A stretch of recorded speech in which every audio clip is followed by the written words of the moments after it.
ایک بادشاہ نے اپنے بہنوئی کی سفارش پر ایک شخص کو موسمیات کا وزیر لگا دیا۔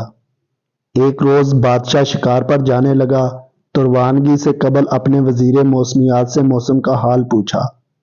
وزیر نے کہا، موسم بہت اچھا ہے اور اگلے کئی روز تک اسی طرح اچھا رہے گا، بارش وغیرہ کا قطعاً کوئی امکان نہیں۔ بادشاہ اپنے لاؤ لشکر کے ساتھ شکار پر روانہ ہو گیا۔ راستے میں بادشاہ کو ایک کمہار ملا۔ اس نے کہا، حضور، آپ کا اقبال بلند ہو، آپ اس موسم میں کہاں جا رہے ہیں؟ بادشاہ نے کہا، شکار پر۔ کمہار کہنے لگا، حضور، موسم کچھ ہی دیر بعد خراب ہونے اور بارش کے امکانات بہت زیادہ ہیں۔ بادشاہ نے کہا، ابھی وہ برتن بنا کر گدھے پر لادنے والے، تم کیا جانو موسم کیا ہے؟ میرے وزیر نے بتایا ہے کہ موسم نہایت خوشگوار ہے اور شکار کے لیے نہایت موزوں ہے، اور تم کہہ رہے ہو کہ بارش ہونے والی ہے۔ بادشاہ نے ایک مصاحب سے کہا، اس بے پر کی چھوڑنے والے کمہار کو 2 جوتے مارے جائیں۔ بادشاہ کے حکم پر فوری عمل ہوا اور کمہار کو 2 جوتے نقد مار کر بادشاہ شکار کے لیے جنگل میں داخل ہو گیا۔ ابھی تھوڑی ہی دیر گزری تھی کہ گٹا ٹوپ بادل چھا گئے۔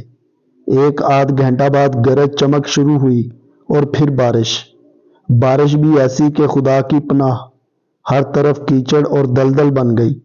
بادشاہ اور مصاحب کو سارا شکار بھول گیا۔ جنگل پانی سے جل تھل ہو گیا۔ ایسے میں خاک شکار ہوتا۔ بادشاہ نے واپسی کا سفر شروع کیا اور برے حالوں میں واپس محل پہنچا۔ واپس آ کر 2 کام کیے۔ پہلا یہ کہ وزیر موسمیات کو برطرف کیا اور دوسرا یہ کہ کمہار کو دربار میں طلب کیا، اسے انعامات سے نوازا اور وزیر موسمیات بننے کی پیشکش کی۔ کمہار ہاتھ جوڑ کر کہنے لگا، حضور، کہاں میں جاہل اور ان پڑھ شخص اور کہاں سلطنت کی وزارت؟ مجھے تو صرف برتن بنا کر بھٹی میں پکانے اور گدھے پر لاد کر بازار میں فروخت کرنے کے علاوہ کوئی کام نہیں آتا۔ مجھے تو موسم کا رتی برابر پتہ نہیں۔ ہاں، البتہ یہ ہے کہ جب میرا گدھا اپنے کان ڈھیلے کر کے نیچے لٹکائے تو اس کا مطلب ہے کہ بارش ضرور ہوگی۔ یہ میرا تجربہ ہے اور کبھی بھی میرے گدھے کی یہ پیش گوئی غلط ثابت نہیں ہوئی۔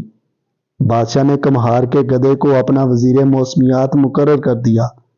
سنا ہے کہ گدھوں کو وزیر بنانے کی ابتدا تب سے ہوئی اور ہمارا ملک اس میں خود کفیل ہے۔